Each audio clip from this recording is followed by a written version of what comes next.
Merci Aude. Alors on va maintenant faire appel à notre hépatologue, Pierre-Henri Bernard, qui est directeur de l'unité d'hépatologie et de transplantation hépatique au CHU de Bordeaux. C'est sans doute le service dans lequel Jean Sarric était responsable. Voilà, c'est ça. Nous étions intimement liés. Très bien. Alors, vous allez nous parler surtout des facteurs génétiques face au risque d'alcool, parce que on verra tout à l'heure les facteurs qui sont maîtrisables, mais probablement que les individus ne sont pas égaux devant l'alcool. Les facteurs génétiques sont déterminants, vous allez nous en parler, les mécanismes de dépendance, l'installation du gras dans le foie, les degrés d'inflammation associés, etc. Bon, voilà, le temps que ça va se mettre en place. Donc finalement, votre sujet, c'est les inégalités génétiques face au risque d'alcool. Merci Jean de nous avoir invités en ces lieux merveilleux et surtout, merci de nous permettre de parler alcool, inégalité alcool, en ce jour si particulier de rupture de jeûne. Le timing était excellent. Avant toute chose, je voudrais quand même dire une vérité qu'il faut qu'on ait à l'esprit, qui est absolument importante, c'est qu'il existe une corrélation parfaite entre la quantité d'alcool consommé et le risque de survenue de complications ou de décès liés à l'alcool. Il faut l'avoir. Et que ce surrisque, je parle de surrisque, existe, et ça a été montré dans des études relativement récentes qu'on fait parler, que ce surrisque existait pour des consommations quotidiennes modérées, puisque c'était un verre d'alcool par jour, enfin c'était 10 par semaine, dont un verre d'alcool par jour. Et qu'on voyait d'ailleurs que ce surrisque, tiens, première inégalité, était supérieur chez la femme que chez l'homme.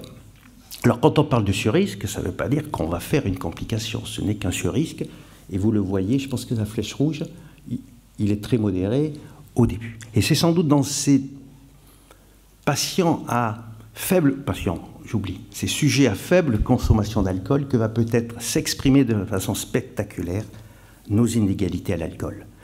Car des inégalités, vous le connaissez, il y en a. Qu'il s'agisse dans une consommation aiguë, on tient moins bien l'alcool que l'autre, ou mieux, et dans la consommation chronique, après plusieurs années de consommation d'alcool. Que n'ai-je entendu dire dans les consultations alors qu'on annonçait une cirrhose d'origine alcool? Quoi? Moi, mon mari, il a une cirrhose? Mais alors Roger, le voisin, il devrait déjà être mort depuis longtemps avec ce qu'il ingurgite. C'est une réalité, c'est injuste, mais c'est ainsi. Alors cette inégalité, elle va s'exprimer dans deux domaines que l'on verra successivement. Le premier, ça va être notre susceptibilité, notre vulnérabilité à l'alcool, notre capacité à avoir un mésusage de l'alcool, voire de l'alcoolodépendance. Ça, on est dans le domaine de l'addictologie. Je ne suis pas dictologue. Et puis, le deuxième domaine, ça va être notre capacité à développer des pathologies liées à l'alcool. Alors, le fil conducteur, ce sera le foie, parce que je suis pathologue, mais je pense qu'on pourrait prendre le cerveau, le cœur ou autre. Et dans ces deux domaines, vont interagir, vont se potentialiser, vont se minimiser, vont se nuancer des facteurs environnementaux et des facteurs génétiques, l'inné et l'acquis. Alors, puisqu'on parle génétique, je me suis lancé dans une petite explication génétique. Je ne suis pas généticien. Mais d'abord, il n'y a pas un gène de l'alcool, ça vous le comprenez. Qu'il soit muté ou pas, je ne vais pas être attiré plus par un verre de... Allez, Tunon-la-Croix, ou vers du Perrier-Citron. C'est pas comme ça que ça se passe, ça va être plutôt un terrain qui va être fait de l'association de différents variants génétiques, et ce terrain va permettre d'expliquer notre rapport à l'alcool et les complications que l'on peut avoir à l'alcool. Alors, qu'est-ce que c'est que ces variants? Je vous rappelle que notre code génétique, c'est un ruban d'ADN, il y a à peu près 2 mètres, par individu, mais ça c'est multiplié par nos milliards de cellules, donc ça fait quand même du métrage, et c'est une succession de bases. Ce ruban d'ADN est réparti dans nos chromosomes, Donc il y a 23 chromosomes, alors on va dire 23 rubans d'ADN. Et dans chacun des chromosomes, eh bien, il va y avoir des petits bouts, des petits rubans d'ADN successifs qui sont les gènes. Ces gènes vont exprimer des protéines que peuvent être des enzymes, je pense ces mots parce qu'on va en reparler, des enzymes, des récepteurs, etc. Et globalement, lors de division cellulaire, il peut y avoir des erreurs, alors des erreurs qui peuvent être graves, des grandes erreurs, où le gène va lui-même être modifié. Et puis, c'est ça dont je veux parler, il peut y avoir des erreurs, entre guillemets, très subtiles, petites variations d'une base, qui font que le gène est identique, mais il est tout de même dans son intimité un peu différent. C'est ce qu'on appelle des variants ou des allèles. Je prends un exemple. Nous avons tous le gène de la couleur des yeux, tous. L'espèce humaine a les mêmes gènes. Eh bien, il va y avoir l'allèle yeux bleus, l'allèle bleu-marron, donc c'est le même gène, mais il va s'exprimer de façon différente. Mais quand le gène va exprimer une enzyme, ça va être un petit peu moins spectaculaire, mais dans notre fonctionnalité, il peut y avoir des différences. Et donc c'est dans ce cadre-là que va s'exprimer notre terrain génétique différent à l'alcool. Alors, maintenant, on va parler donc de notre susceptibilité à l'alcool. Je vous ai dit, il y a des facteurs environnementaux. Alors, je n'en parle pas, mais enfin, vous comprenez que l'éducation, le mode de vie, tout ça va avoir un rôle. Je n'en parle pas. Là, il faut rajouter également la substance elle-même. Et là, j'ai appris, je ne savais pas, que l'alcool est quand même dans le top 5 des substances addictives. Le tabac est au-delà, et puis le grand Graal, c'est l'héroïne. Mais enfin, la substance a son rôle dans notre capacité à être addictif. Et puis, il y a les facteurs génotypiques que nous allons aborder. Tiens, j'ai appuyé, peu importe. Et ça, les organes cibles vont être le foie et le cerveau. Et en ce qui concerne le foie, c'est essentiellement parler de métabolisme hépatique. L'éthanol, l'alcool, est métabolisé en acétaldéhyde par une enzyme qui est l'alcool déshydrogénase. L'acétaldéhyde est métabolisé en acétate par l'acétaldéhyde déshydrogénase. Tout ça, ça consomme de l'oxygène, mais on s'en fiche. Cet acétaldéhyde est toxique. Et quand il s'accumule, ça va entraîner des manifestations extrêmement désagréables. Flush, rougeur, chaleur au niveau du visage. Ah, excusez-moi. Céphalée, hypotension, palpitation, voire même perte de connaissance. Donc quelque chose d'extrêmement désagréable alors qu'on consomme pour le plaisir, hein, je vous le rappelle. Eh bien, vous pouvez l'imaginer que quand on a certains enzymes défectueux, au contraire hyperactifs, il va y avoir un certain nombre de modifications dans notre synthèse d'acétaldéhyde, et il se trouve que nous avons des variants différents qui vont faire que nos enzymes vont avoir des fonctionnalités différentes. Si je prends, je pense que je comprendrai à la fin de mon topo, voilà. Si je prends l'allèle 2 de l'alcool déshydrogénase 1, eh bien il est hyperactif. C'est multiplié par 43. L'individu qui possède cet allèle va avoir une synthèse d'acétaldéhyde majeure. Effet désagréable. De la même façon, celui qui peut avoir l'allèle 2 de l'acétaldéhyde déshydrogénase, qui est inactif, ça va bloquer, il va également lui avoir une augmentation de synthèse de l'acétaldéhyde. D'ailleurs, ça a été utilisé, alors même si je suis un peu vieux, j'ai quasiment pas utilisé cette drogue qui est l'espérale, où on donnait cette espérale qui bloquait cette enzyme, et on espérait qu'en créant des symptômes extrêmement désagréables, on allait dégoûter le patient de consommer de l'alcool et qu'on allait le sevrer. Alors il suffisait de ne pas prendre le traitement et on pouvait continuer à boire, ça n'a pas été d'une grande efficacité. Et bien, il se trouve que la répartition de ces allèles est très différente dans la population, tout particulièrement en Asie, où ils sont effectivement il y a une fréquence importante de ces allèles, je vais dire, à l'effet éventuellement délétère sur les effets à l'alcool.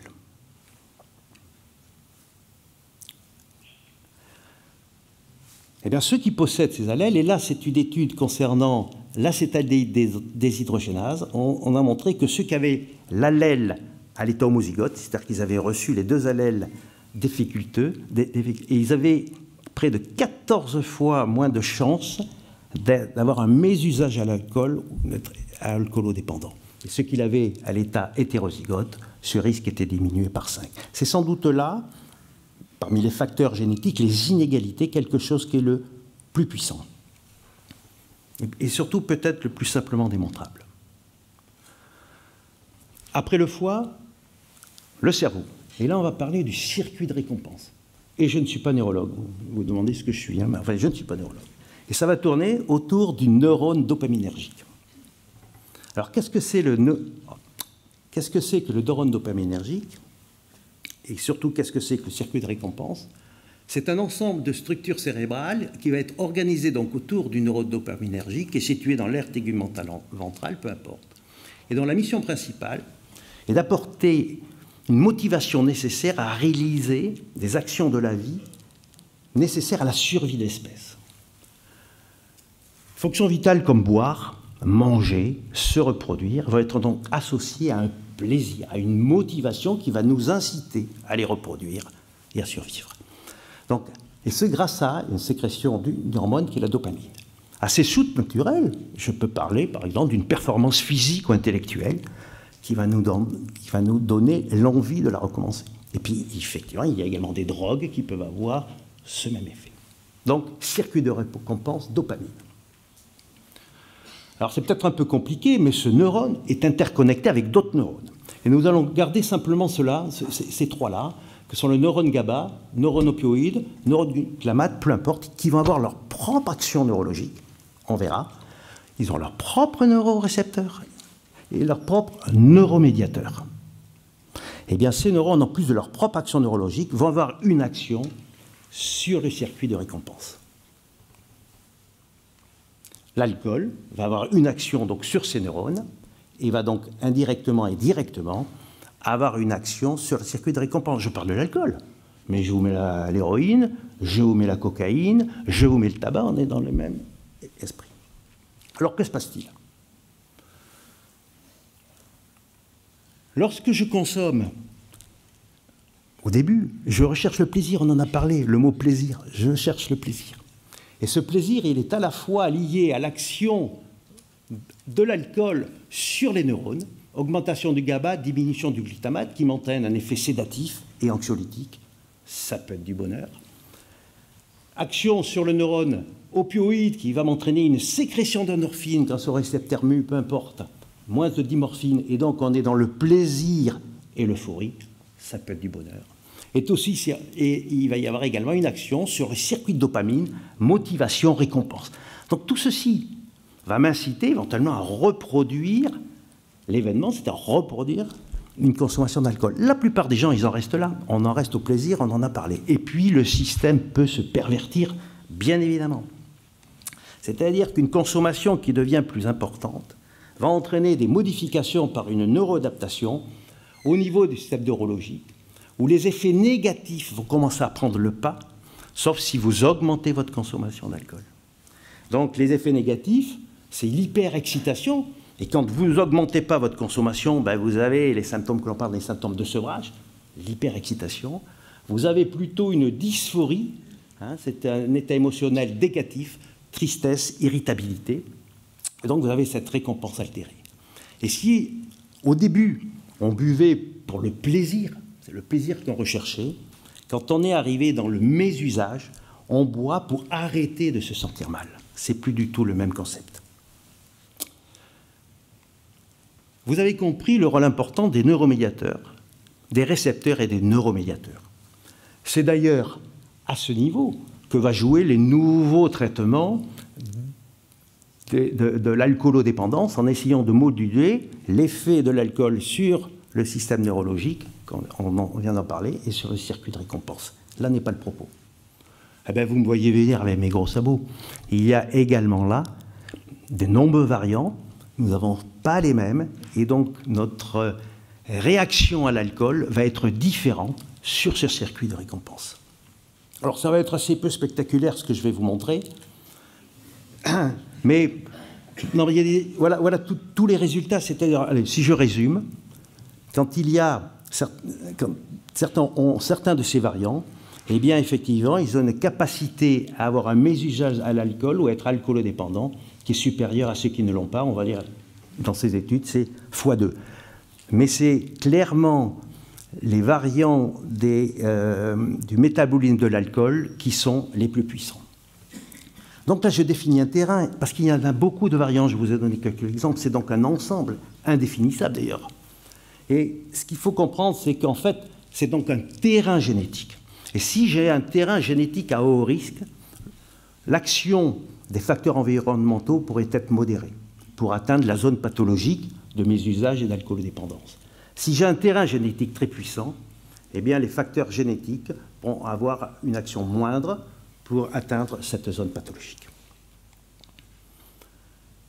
On parle maintenant de notre susceptibilité à développer des complications liées à l'alcool. Je les verrai après. L'engrenage. C'est effectivement un engrenage.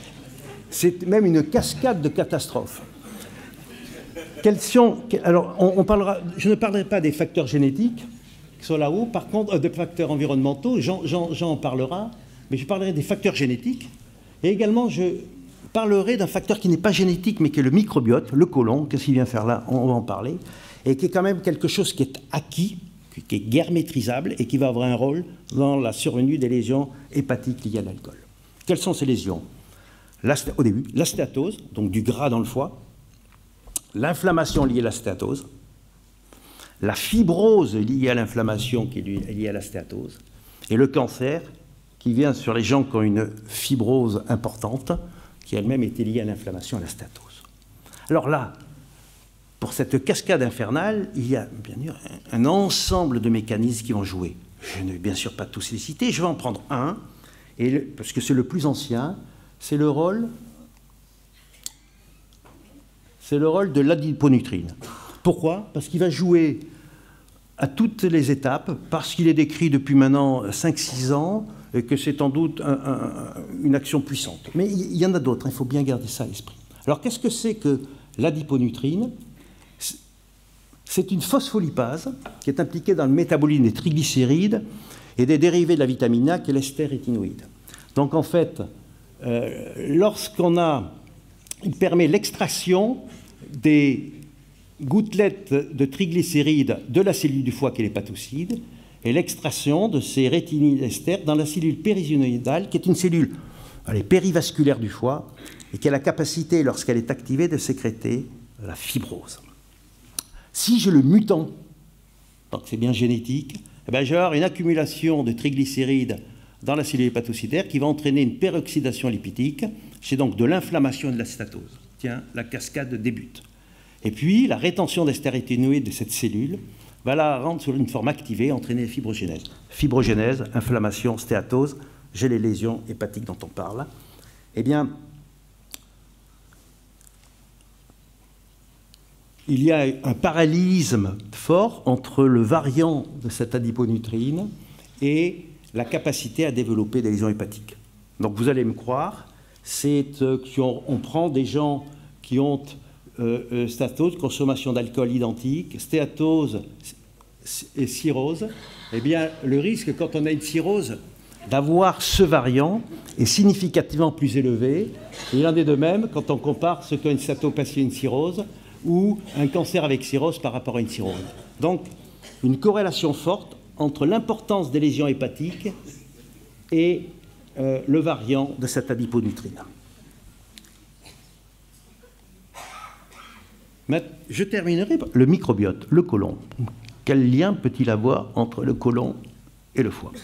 Alors c'est d'abord un lien anatomique, puisque le côlon, par un système veineux, se draine, le sang veineux du côlon va se drainer par une grosse veine qui s'appelle la veine porte et qui va traverser le foie.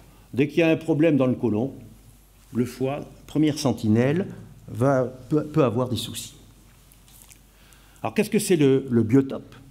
C'est un écosystème que nous avons, des milliards de micro-organismes qui sont faits essentiellement de bactéries, des virus, des levures. C'est acquis à la naissance ou dans les suites immédiates de la naissance. Nous n'avons pas le même biotope. Chacun, c'est une signature individuelle et il peut être modifié dans la vie par un certain nombre de facteurs que j'ai notés ici. eh bien, ce biotope va avoir une influence sur la réponse immunitaire, sur la réponse inflammatoire, sur la synthèse d'un certain nombre de métabolites. Alors, je vais aborder ce qui va se passer au niveau du foie tout de suite, mais il y a également, 2 minutes, au niveau du cerveau, également un axe cerveau-biotope, puisque il y a une relation avec les tumeurs, la dépression, le trouble de comportement et la vulnérabilité à l'alcool. Que se passe-t-il au niveau du foie? Eh bien, l'alcool va entraîner une modification du biotope, donc un déséquilibre du biotope. Si on ne dit pas plus, je vais donner que quelques exemples. Ce déséquilibre va entraîner une augmentation de la perméabilité intestinale. Et comme je l'ai dit, ça va entraîner également une modification de la synthèse d'un certain nombre de produits, dont les acides gras, tiens, les revoilà, et de vitamine A. Voilà. Ceci va avoir pour conséquence un passage via la veine porte d'un certain nombre de produits bactériens différents. Eh bien, le foie va prendre